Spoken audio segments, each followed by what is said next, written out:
Final Exam. An Avatar The Last Airbender fanfiction. Chapter 7. A Fire Nation ship is definitely no place for an archer.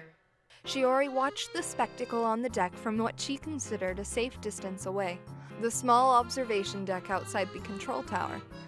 Below her, on the forward deck where she had hoped to practice her archery, Prince Zuko and a few of his crew were working on a firebending drill, under the casual scrutiny of General Iroh himself. He's as exacting as a Yuyan instructor, though he certainly doesn't look the part. It all seemed good to her. The men were moving their arms and legs and the fire was shooting out. What more could there be to firebending? Apparently, there was a lot more to it, as the elderly general put down his omnipresent teacup and gave his nephew instructions on balance and breathing before they started the whole routine again. With a disheartened sigh as her dreams of being able to commandeer the deck faded, Shiori pulled an arrow from her quiver. She examined it carefully, first making sure that the shaft was undamaged and the fletching secure, then sighting along it to check for any signs of warping. I miss Symmetra Island.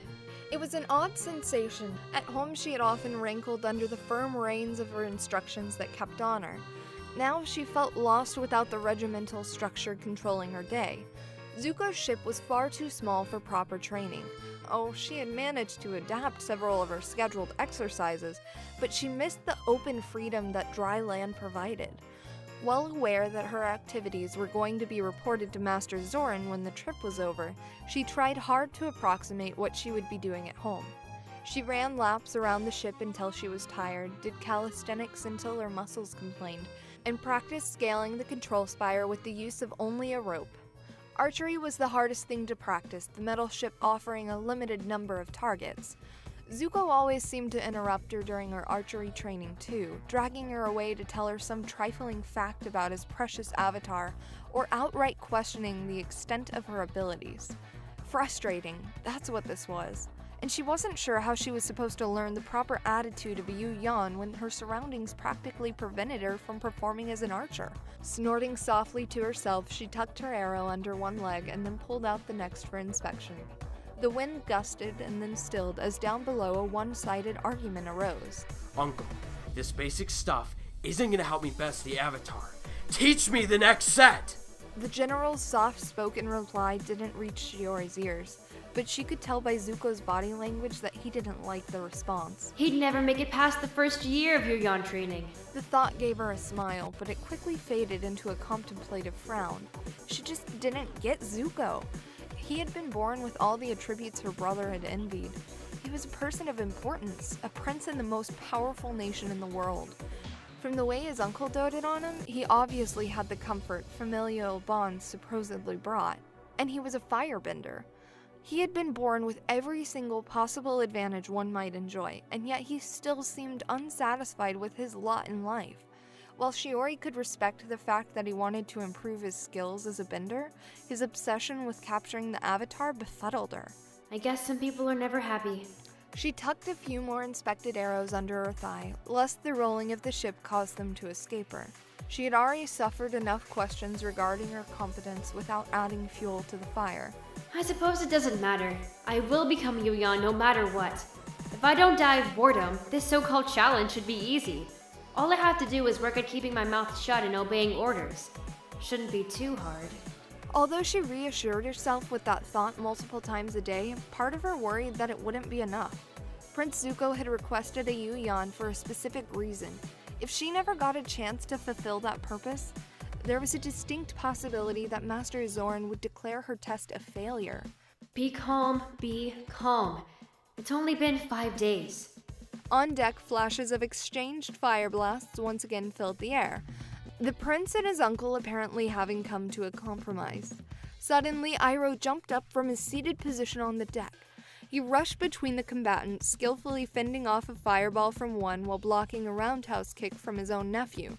In a move that Shiori wouldn't have expected from a man his age or girth, he dodged a near blow from the third participant in the training exercises.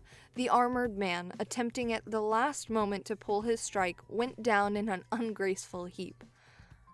Ignoring the chaos he had caused, the dragon stood at attention at the rail, shading his eyes with his hand. Oh, look! Prince Zuko, it's a flock of pelican geese. I haven't seen one in ages. You interrupted our training for a group of stupid birds? Undeterred, Iroh continued on as if his nephew had joined him in his enthusiasm. Shiori, can you hit one of those delicious pelican geese? Shiori blinked in surprise upon hearing her name called. From her current position, she should have been invisible to Iroh, who, like her, had been facing the bow. Shrugging off her astonishment, she rose fluidly to her feet, bringing her arrows with her. She looked in the direction Iroh had pointed to. There, in the distance, she could make out the V-shaped formation of 10 large white-feathered birds, their wings beating against the sky in graceful, energy-efficient strokes. Brilliant red pouches dangled from their elongated beaks, making them easy targets to keep track of against the muted sky. The flying meals in question were off on the starboard bow now, at a distance that was just out of her range, but closing. Is this a test? It must be. There's no way the infamous Dragon of the West would get that excited over simple birds. Maybe I should tell him they're out of range. That'll show good judgment. But she could feel a certain stubbornness arising. Zuko was watching her, her official commander, and she very much doubted he'd be impressed by a refusal, even one based on sound physics. Besides, this was the first challenging archery target she had been given since the falling fish. Depositing all but one of her inspected arrows back into her quiver, she deftly tied one end of the coil of rope in front of her chosen shaft, made of rare spider monkey silk. The durable rope used by the Yuyan had the benefit of possessing both high tensile strength and light weight. Still, it was going to further shorten her range on a target that was already pushing her limits. She took the time to make sure the thin rope was secure to both her arrow and the rail surrounding the upper deck. Really, though, her movements were smooth and quick. She was buying time for the coal-powered ship to move closer to the targets and for the targets to fly closer to the ship. She kept an eye on the trailing bird, feeling it unfair to take out the leader. There. That ought to be about right. Double-checking to ensure her rope would uncoil unhindered, she knocked her arrow and sighted along its length. Then she anchored her missile upwards. The release was clean, and her arm fell back smoothly as the tension stored in her back muscles was relieved. She stood and watched with the rest of them as the arrow arced out and over the long expanse of blue water between the ship and the flock. She watched because, for once, she wasn't sure that the arrow would make it to its intended destination. There were a lot of variables involved, and even the Yuyan recurve bow had its limits. Damn! Her right hand reached for a second arrow even before the first struck. The pelican goose jerked and tumbled before struggling at the end of its tether, its flock mates honking loudly and scattering in confusion. The second arrow, unencumbered by rope, ended its flight. The large seafaring bird plummeted, the splash visible to all on deck. The helmsman, who had emerged from the interior of the ship to investigate Iroh's excited calls, grinned and congratulated her on the nice shot prior to returning to his station to alter the course towards the target. Shiori grimaced at his words. A true Yuyan would have accomplished the task with a singular arrow. She had required two. Shaking her head, she untied her rope as soon as there was enough slack on it. Placing her feet on the outside of the ladder's rails enabled her to slide down to the deck in short order. The mood amongst the observers was jovial, none so elated as General Iroh to be relieved of the monotonous diet of fish for the day. The exception, of course, was Prince Zuko. He stood beside her as she slowly coiled up her rope. You know, you won't get a second shot against the Avatar. His tone contained a hint of superior smugness that caused a reciprocal flash of anger in her heart. It died down almost instantly as her brain recalled how the pelican goose had struggled so desperately at the end of her first arrow. I'm still just a trainee, you know. She kept her eyes on her work and away from the prince. Second shots and lame excuses, both were unworthy of a prospective Yuyan. She could only imagine what Shiyun would say. Mentally, she assigned herself an extra hour of archery practice and an extra hour of evening calisthenics as punishment. Oh, it's a big one! I can almost taste it now. Zuko, his arms crossed in front of his chest, gave his grinning uncle a pointed look. Just hurry up and get on board so we can get back to training. No more training today, Prince Zuko. What? Why? Pelican geese do not stray that far from shore. We are nearing our destination.